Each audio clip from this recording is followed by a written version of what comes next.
Hello, everybody, and welcome to the Stedman podcast. This is Scott, and today I have a guest with me, a good friend of mine from Ohio, Thad Davis. So, Thad, welcome to the show. Hi, thanks for having me. So Thad, just kind of entered for those who are maybe listening who don't know who you are. Just kind of give us a little snapshot of who you are and what you do. So my name's Thad. I am a Title I paraprofessional in Dayton, Ohio. So what I do is I teach a supplemental reading program to second grade students who are below grade level, with the ideal to get them caught up to grade level. Excuse me. And um, that's my job. And then I'm in school for social work, taking a semester off at the moment, and just trying to live my best life. All right. So you saying that you're you help second graders with reading. Kind of walk me through that program. Like how do you? I think I mean, for me, is it more than just giving them a book and saying, hey, read this? Like how do you work with the kids on teaching them how Right. to get up to grade level? Yeah. So I have a program from McGraw-Hill that's called Reading Mastery. Um, so, oh, sorry, my dog's barking. That's okay. It gives so Reading Mastery um, gives a so I have a presentation book, and it has some phonics lessons. So I go over sounds that letters make. I'll have words. Sometimes they'll read the whole word. Sometimes they'll sound it out using those phonics skills. Um, and it just has different exercises like that. And then after we finish um, the lesson, I do one lesson a day. After we finish that part of that lesson, then there's a storybook. So each student gets a storybook. We open to whatever lesson we're on, and we read the story as a group. Sometimes it's choral reading where everyone reads together. Sometimes it's individual. Each kid reads a sentence or two and then moves on to the next one. And then we also, after that, we have a workbook which has some comprehension questions. So questions about the story we Mhm. read. And then it also has some letter writing and some just thinking skill kind of components to it. And then that's my day. And I do that in small groups. So I work with 3 second grade classes, and I pull out 3 groups from each class for 30 minutes at a time.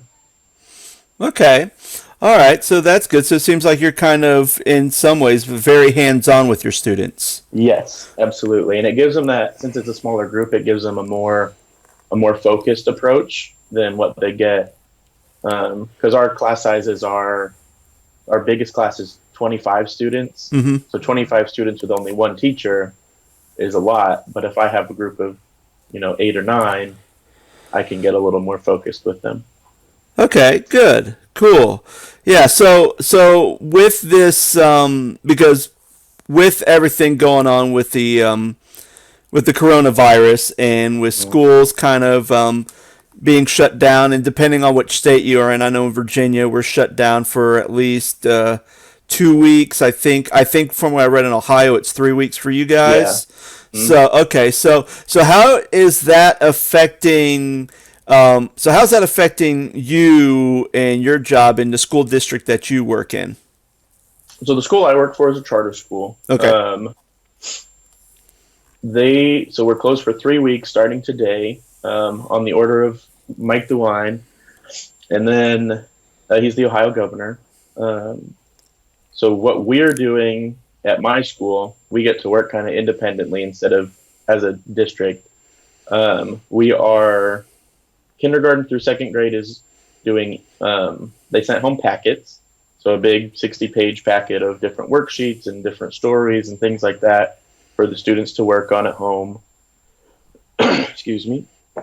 And then the third grade through eighth grade, we're a K-8 school, not K-12. Third grade through eighth grade is going to be doing e-learning through Google Classroom. Okay. So they set up all their assignments. They'll have videos. They might have some live sessions, but I don't know. how much the teachers at my school are going to be doing that. Mm-hmm. Um, and then paraprofessionals, so people who do my job, and then we also have special education paraprofessionals, which usually work one on one with a student. Mm-hmm. And then we have some that work in the kindergarten classrooms as teachers' aides, just because we have so many kindergarten students. Yeah. They so all of the paraprofessionals are hourly employees. We're not on salary. Mm-hmm. So there was a lot of concern that we weren't going to get paid during all of this time. Mm-hmm. But the company that is in charge of my charter school, they decided that they are going to pay the hourly employees for this 3 week period. And I can't really send anything home, so I'm kind of just 3 weeks off. And I had thought about maybe recording myself reading some kids' books and posting them up, but since I do second grade, we're not doing Google Classroom, so I don't know if I can actually feasibly do that or not. Okay. All right. So that's interesting. So yeah, and it seems like that's kind of where we are at. My son goes to a independent school, Mm-hmm. and kind of with the Episcopalian church, and Okay. they are they're on spring break right now, so he's having fun running around in his underwear watching Frozen 2. But the next 2 weeks they're going to do online classes. So it's going to be interesting to see, how they do that, and even just kind of looking. And I know occasionally, like for some of the, because my wife does the after school program. So obviously, if you have no Right. kids, you don't have an after school program. Mm-hmm. So I believe she's not getting paid for this time off, but she is kind of, they did say like, oh hey, we can have you do some like office work or do some Yeah. stuff at the school, and then you can get paid. So it's kind of a but I know some other people, especially, we have a couple of teaching assistants. So it's kind of like, Mm-hmm. okay, if I'm not there, since I'm not a teacher, I'm a teaching assistant. That same question: Am I getting paid, or if I Right. am, how much am I getting paid? What can I do to kind of help supplement my income? Mm-hmm. And then even just a lot of things, even now, like I think I just read Ohio has shut down restaurants and bars, or at least the Yep. dining areas. They did. They actually also shut down gyms, or they are shutting down at the end of today, I believe. Gyms, movie theaters, indoor water parks, indoor trampoline parks, Hmm. basically anywhere that people would be congregating, Yeah. other than a grocery store or a bank. Yeah, and that's interesting too, because I've been seeing a lot of criticism.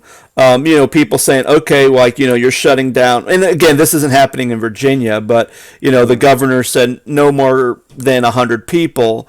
So Yeah. with that, it's like okay, so yeah, things like movie theaters, like okay, are people going to say okay, we can only sell 100 tickets to go see, Right. Onward, and then they're going to stop. I know even like I'm a friend with somebody who works at a funeral home, so when they have people who pass away, they too are limiting how many people can enter into the funeral home, and Hmm. especially if you have two, especially sometimes if they have two viewing rooms, then that's going to be tricky because then it's almost like 50 people at a time per deceased loved one or friend. Right. So so they're trying to be proactive with that. I know at my gym they haven't closed down. They're just like, hey, we're cleaning everything, we're sanitizing. They have make sure use common sense, and that's Hmm. it.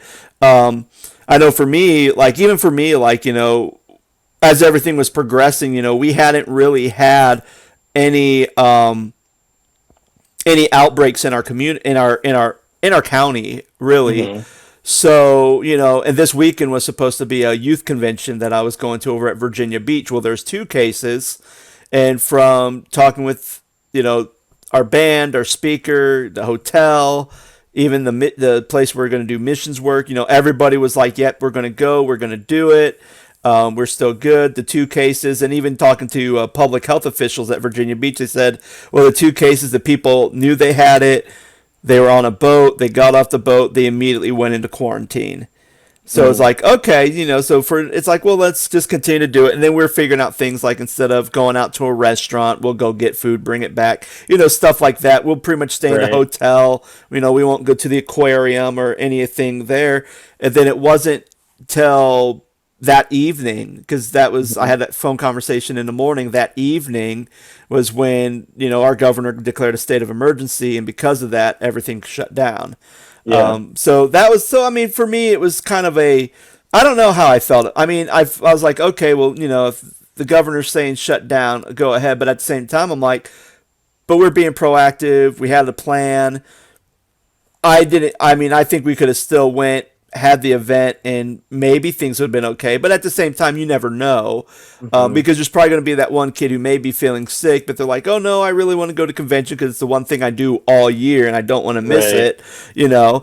So I mean, we haven't really canceled it. We postponed it, and we're trying to figure out, when we can try to reschedule and and all that jazz. So, I Yeah. mean, that's good. At least that it was canceled way ahead of time, that we could call the hotel and cancel our reservations, so we didn't get charged for the hotel rooms, which was nice. Right.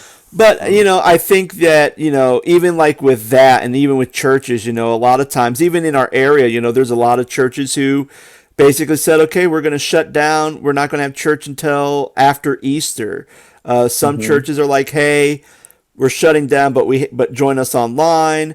There are Right. some churches, even some bigger churches, that they didn't pull the plug until like probably an hour before service started on Sunday. And I think, I mean, we had service, we had our online thing, we even had our in person thing, and Hmm. from there, I think we had like a few people show up for our in-person service. So I mean, that was nice, because I was thinking, well, maybe no one will show up, but there were some people showed, and it was good. And it was a more modified service. But it's weird how for me, I think it's interesting how we're trying to accommodate and change and try to do things in the midst of this pandemic. What Right. have you been seeing? What have you been seeing, like within, like, churches in your area and other businesses? What are Most of the churches have gone to live streaming if they have the capability.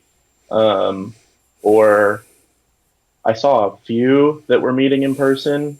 Lots and lots of people were giving them some backlash just because there was so much. I mean, Ohio has been really proactive in Mm-hmm. dealing with it. They were one of the first to shut down schools, shut down restaurants. Just Yeah. before we started recording this, there was a press conference of even postponing the primary vote, which is supposed to be tomorrow. But they're probably pushing it back to June, just because they can't say, like the governor said, they can't say stay in your homes and say go out and vote. Um, there were a couple churches that were saying they were going to meet. I don't know if they did. I saw one person say something about God won't let his followers catch this disease, which is incredibly ill-advised. Uh, yeah, because rain falls on the just and the unjust, as they say. Well, and even with that, you bring up a good point, because I think I saw like just in news that who was it? Was it Jim Baker, the televangelist who was selling cures to the Oh coronavirus in my Iowa? goodness. And then Kenneth Copeland was on TV, and he on TBN, and he was praying the coronavirus away from people. I'm sure if you send him like 1995, he'll Right, do that for you. So, absolutely. you- 5 installments of 1999, and jeez, you'll be cured. and I mean, and that was a struggle for me, as a minister. It was a struggle for me, because it was like, to me, it's like, because our state director gave all the churches something like, okay, here's some actions you can do. Here's a stage 1, stage 2, stage 3, depending Hmm. on how big the outbreak is in your area. And since we didn't have an outbreak in our area, we went with stage 1. So it's like, okay, well, why don't we meet? And it was kind of one of those things where it was like, am I doing the right thing? Am I not doing the right thing? I know other people on the other side who did cancel services, they were probably like, am I doing the right thing?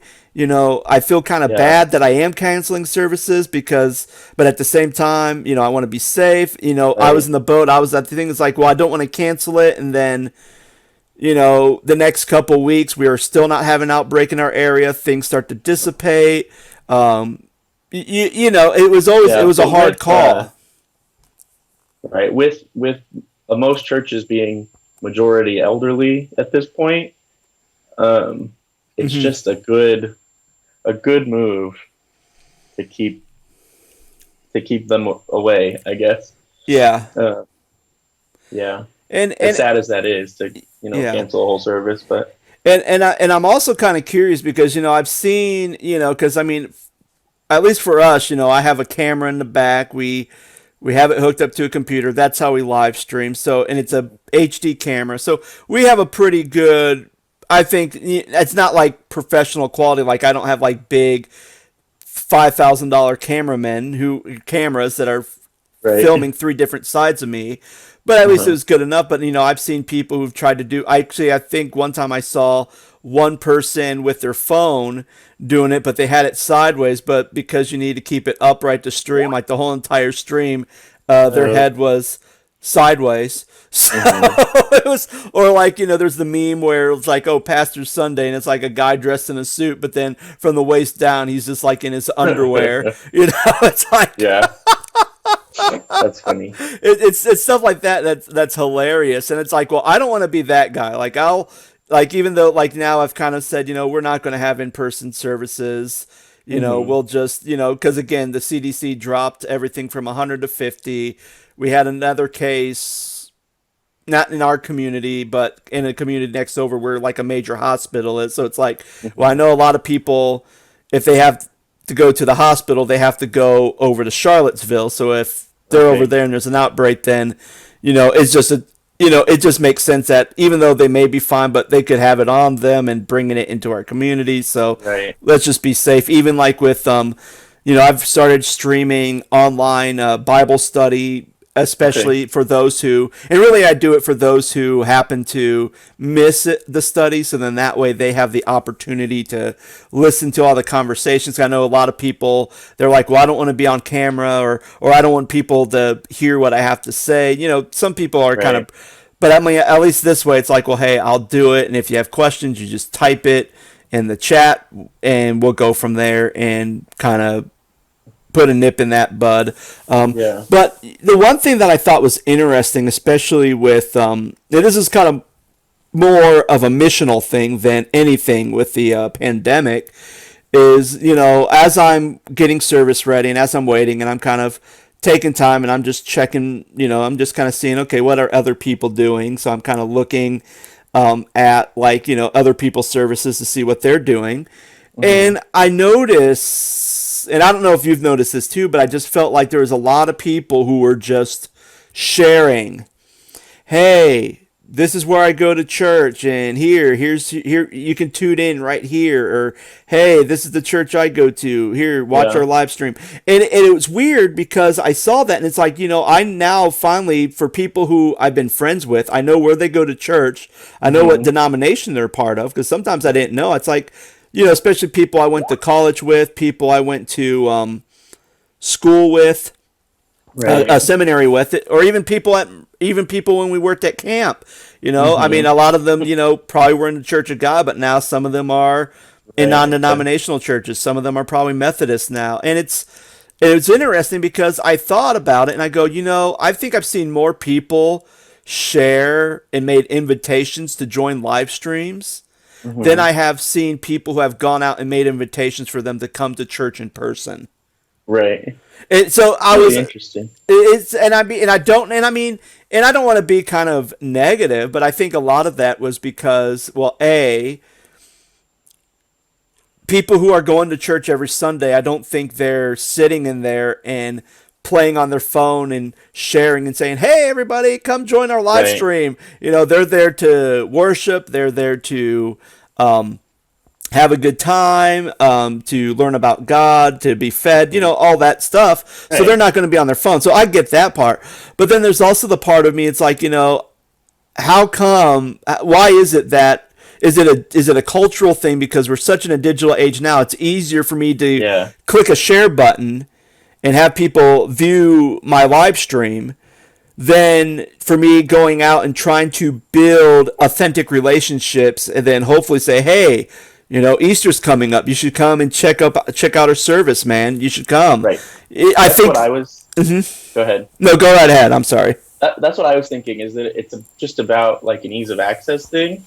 Because like we all know at this, or most of us hopefully know, just going out and trying to evangelize to strangers just immediately, say, "Hey, come to my church," it is not an effective way to reach people. It's about Yeah. building relationships, and like because we're so digital now, we just talk to people less.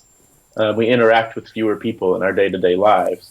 So it is easier to just share, "Hey, look at this," and then it's online. You can put it on Twitter, and anybody can see it. Or share it to Reddit somewhere. Like you have so much access to just send this out into the whole world, Yeah. where millions upon millions of people have the potential of seeing it. It likely won't get that far for most of us, but it just is so much easier to do that than to like build a relationship with so many people. So yeah, Yeah, just an ease of access. yeah, and I mean, and that's the thing too, because it's interesting because I mean, especially like with podcasting, there was a time where I used to, before we had the capability where we could do, where the average person can just like stream and do like a live video feed and stream it to like a YouTube or a Twitch Yeah. or a Mixer type platform. I would do podcasting, and sometimes I would just set up a free account with the church and just have my sermons be recorded and upload them there. And it was pretty simple. And I mean, you had to do some editing, but then you just simply do it. And it's kind of interesting now because especially now that people are now trying to figure out, like even some of your like smaller churches, trying to figure out, okay, if we don't have in-person services, how do we do giving? Because mostly people probably just dropped it off in the plate. Now it's like, well, now I have to figure out an online platform, and or just have to tell people either drive by at the church during the week and drop it off, or send it in the mail. And I think that's kind of an interesting tad bit because it's like now we've been in this. I feel like we've been kind of in this digital age for a while, especially since like maybe 2000. Probably at least 2003, 2004, whenever I first had a Facebook account, when it was just the colleges years ago. But I would say probably more like 2005 when things really started to, cause I think that's when YouTube started to become a bigger thing. People weren't doing the LimeWire or the BitTorrent stuff. Yeah. And now you have so much access to everything, and people can, build a career based on taking selfies and posting them on Instagram and get paid to do it. There's been so much change that's happening in a digital platform that I feel like in some ways it is ease of access. I can simply say, hey, here's this message that really spoke to me, or hey, this cool thing's happening, or this cool thing's happening, or this event's coming, come join me. And then on the other hand, you are talking to people less and less. Yeah. And I mean, even for me, like, there's occasionally where I'll start talking to people, like I'll do a prayer walk around my city, and one time I'll talk to people on the street, and you can tell there's some people who they genuinely, you could sit there and talk to them for hours because it's almost like you're probably the only real person that's actually going to physically talk to them and give them time besides, arguing or talking back and forth on like a Facebook or Twitter. And then there's other people who you could say, hey, how are you? And you would try to start a conversation, and they're like, hey, and they're just kind of walking by. It's like, oh, a real person. Let me, who is this real person? I'm going to walk away. And it's just very strange how that is. But then on the other hand, there's times where digital relationships have led to personal relationships out in the community just by having those conversations. So I think there's a pro and con to every new technology or Yes. I mean, even, there was a pro and con to if people were going to keep their services open yesterday or people Hmm. closing. There was always pros and cons to both things. And, yeah, I think it's just, we just live in a world that is rapidly changing so quickly Yeah. that, it's just hard to kind of hard to really figure out how do we grab it by the horns and really have good Uh-huh. control over this. Yeah. Oh man. Yeah, How's so it it's affecting you, like your family life? uh Everybody's home, right? Everybody's everyone's just home. I mean, at home. like let's say Saturday, I mean, we've tried to make sure that we're just not cooped in the house all the time. Hmm. Because I think that's kind of the big thing. Because for me, like I mean, at least for me, I don't like being. Well, I mean, you know me. I couldn't even sit still half the time when we worked at camp. Right? Half the time, it was like I sit there, I eat, I'm up, and I'm not doing something else. Like I'm getting the Oh ropes yeah. course ready, or I'm doing more video editing. Like I'm Yep. just someone who cannot sit still. So for me, it's difficult because I mean I'll sit down, like I'll be sit here, maybe I'll work from home, and then I'll jump over because I'll walk over to the church and do stuff. And there's other times where like, I just need to go do something. Like I'll go to the gym, or sometimes like, I just need to go work at a coffee shop because I can be around other people, and just even the Right. background noise of people talking or the flipping of the pages or the steam from the coffees Uh-huh. machines, that kind of helps me focus. Right. So being in silence or being where I'm being distracted by screaming kids, is very difficult as far as work. But at the same time, I don't. There's certain things that I now no longer have to really do to prepare. Like, I'm not thinking like, okay, when should we do this song? When should we do that song? Right. Where Hmm. I mean, it's like it's almost like, oh, because I mean, I'm not paying CCLI like $200 to stream the worship team live. So Right. really, I don't have that license, and so for me, it's like all I can have to do is just do some announcements, maybe Uh-huh. take some prayer requests, preach my message. That's And you're it. done. I mean, maybe I might create a playlist of worship songs, so like people want to Yeah. listen and sing or do it before or after I go live, then hey, that's cool. Even now, like I'm working on like, okay, since we do have a lot of elderly, and especially with some of them probably don't want to leave their homes. What can I do to go out and maybe get groceries for them? What can I do to help them? Yeah. Or even if it's like, hey, I mean, now, I mean, I know some places it's like, yeah, I mean, medicine's different. I can't go pick up someone's medicine. They're like, you're not this, you're not an old woman. You're not picking up Right. my medicine. But maybe I could. Maybe I'll put on a dress and a wig and be like, hello, yes. But no, I think with that, I mean, you're kind of, I mean, in some ways, it's become a little bit more easier. And I think for me, like, I'm always thrive doing remote stuff. Like, Hmm. even if I'm out having a meeting somewhere, or even if I'm in a conference, I can easily, and if someone goes, oh, hey, I have an issue with something, or I can't access something, I can go here, and I can kind of type something up real quick, send it to them, and they have it. Or I can Yeah. pull something up and send it to them if they lost something. Especially like with things like Dropbox or stuff in the cloud, it's easy. It's like, oh, it's in my cloud. Hold on, click, blink, done. There you go. Yeah. It took me 2 seconds to do it. I don't have to be like, well, you have to wait till I get home at like 9 o'clock at night so I can send it to you, or you're Right. just going to have to recreate it because I'm not going to get home till I'm gone for a couple days. So I mean, as far as life here, it's been easy, especially now. Like we make sure if our kids want to go outside and play, they can play. I think my wife was trying to do a couch to 5K program, but again, she can't go to the gym, so Right. she'll walk over to the church and she'll just like jog around the gymnasium Uh-huh. for a little bit, and then that's it. So I think in that sense, that kind of works very good. Because we are getting out. Like even today, like my son broke his glasses, so then I took him out to get his glasses, and I made Yeah. sure. I mean, I was panicking a little bit. We had to go pick up some stuff at the grocery store, Hmm. and here he is, like he's touching the cart, and then he's picking his nose and eating it, and it's like, wait, Yeah. I haven't sanitized the cart yet. Here, and I'm putting. I mean, I sanitized his hands, and I'm going to grab a sanitizer. Or then sometimes he'll get bored and he'll put his mouth on like the shopping cart handle. I'm like, Yeah. no, no, stop, stop, stop, Those stop. are hard habits to break. Or he touches his face. Like, don't touch your face. And I think that's probably more challenging for me is that, as a parent, how do you keep your children's lives as normal as possible Hmm. without them being afraid or anxious about, oh, am I going to get sick? What if I cough? Does that mean that I have this virus? Right. And it reminds me of the film Life is Beautiful. You ever see that film, Thad?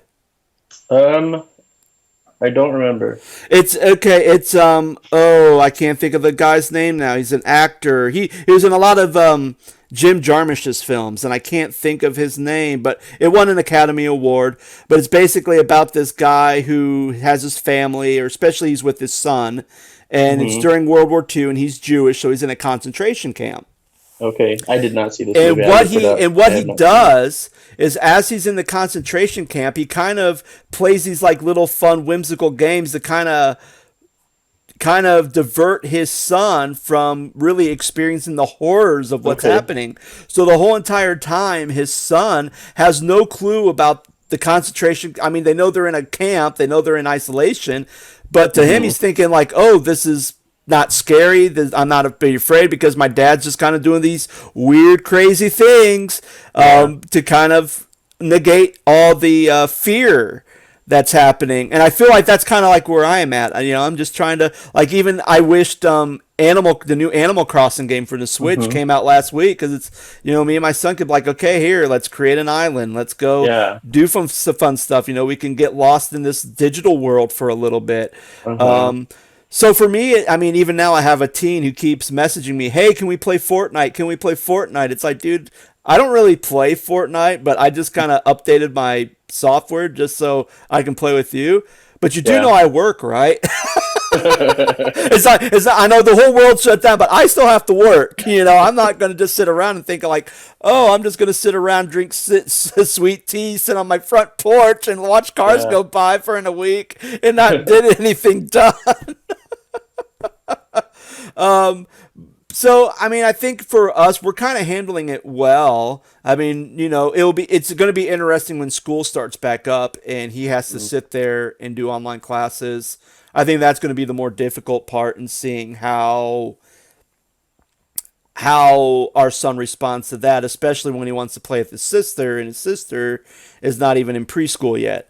So she Right. can have free roam or free reign to do whatever. So part of me goes, well, are we going to have to do a thing where I'm going to have to take her and throw her in our church nursery while I work over at the church, so then he can be at home and get his Mhm. schoolwork done? Or how do we figure that out so then that way he's not falling behind in school and he can do the required work? Plus, a lot of, especially with his school, they do a lot of interactive play and specialty things. So I know for at least the first part, it's like, okay, he's going to learn from his teacher. But then, on days where he has Spanish, that might have to be Laura and I's responsibility. Okay, like, hey, let's watch a video, let's watch a kid's video that has both English and Spanish, where it's like a Sesame Street thing. Or, hey, technology, why don't you, what are some things you do in tech class? Here, why don't we try this experiment? Right.